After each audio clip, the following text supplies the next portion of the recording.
to all of the Colonia Country Club members. This is Casey O'Reilly, Golf Pro at Colonia Country Club. Today Nick and I are on the 6th hole at Colonia, par 3, and we're going to do a little rules of golf for you here today, and we're going to talk about what's now called penalty areas.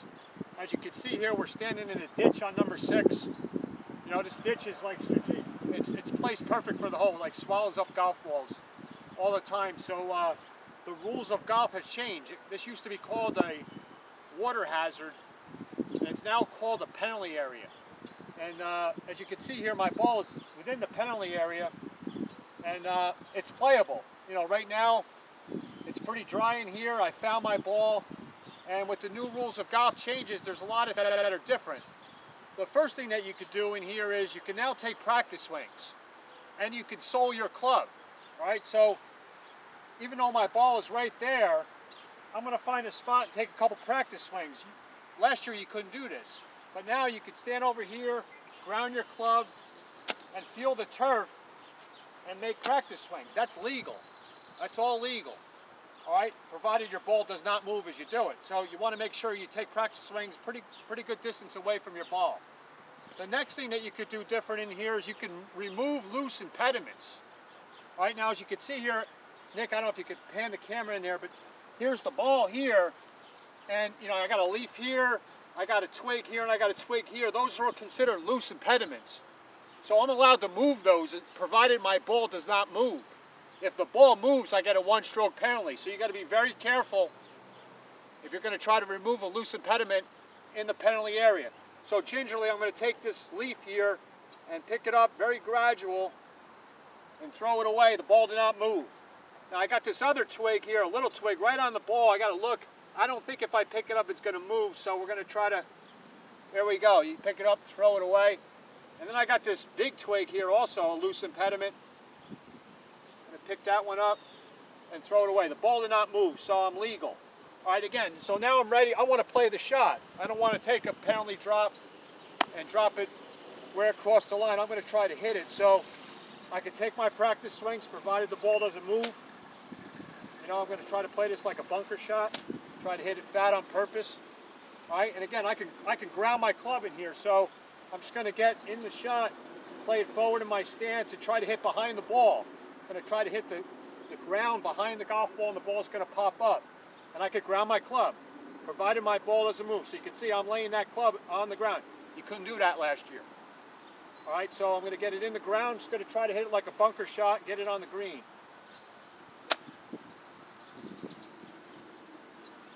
There you go.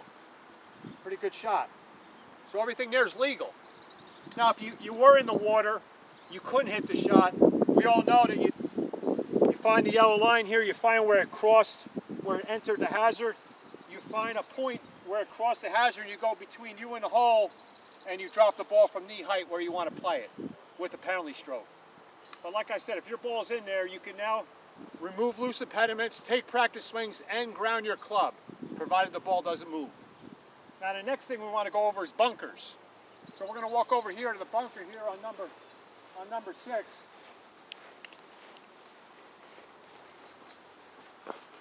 You can see here, we're in the green side bunker on hole number 6, and they've made a few changes here with the rules of golf for your bunker. All right, again, one of the rules is you can remove loose impediments as long as the ball doesn't move. All right, now right now I really don't have anything around my ball that bothers me, but if this rock, say, was behind my ball, I'm allowed to remove it as long as the ball doesn't move. Again, if the ball moves, it's a penalty, one stroke. All right, so be careful if you're going to remove a loose impediment. Now, unlike the penalty area, you cannot ground your club in the bunker, and you can't take practice swings either. What you can do that they change is, if you're waiting to play, if it's not your turn and you're waiting to play, you can stand away from your ball and touch the sand with your club. You can't touch the sand.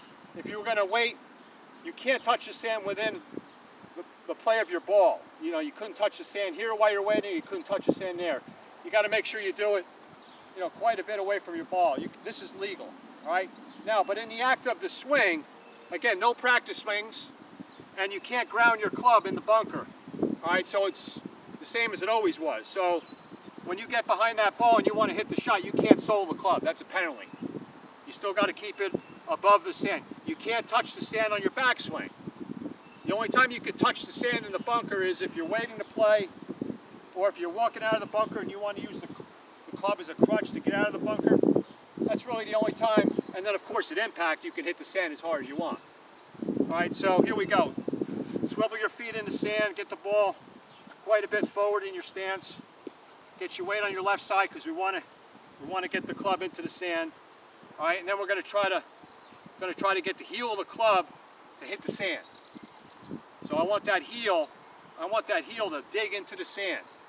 Alright, so I'm going to steepen the attack on the backswing, which means the club is going to go right up. We're not going to turn the club away or drag it back. We're going to really cock your wrist and then get that heel to hit the sand first. And we're going to try to hit the sand about 1 or 2 inches behind the ball. Obviously that's illegal, you can't do that, but that's where you want to be looking. Alright, so get the weight left, open the club face to expose the heel, and then get a nice steep attack.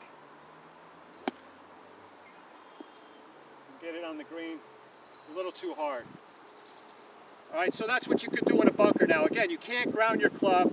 You can remove loose impediments provided your ball doesn't move. And again, you can use the club as a crutch to walk out of the bunker, or if you're waiting to hit, you know, you can kind of stand like this. Just make sure you don't do it within the parameters of your golf ball. So if you have any questions on the new rules of golf, Nick and I can show you other things. This is going to be our first video on the rules of golf. We'll do a couple other ones coming up soon in the coming weeks. Thank you very much.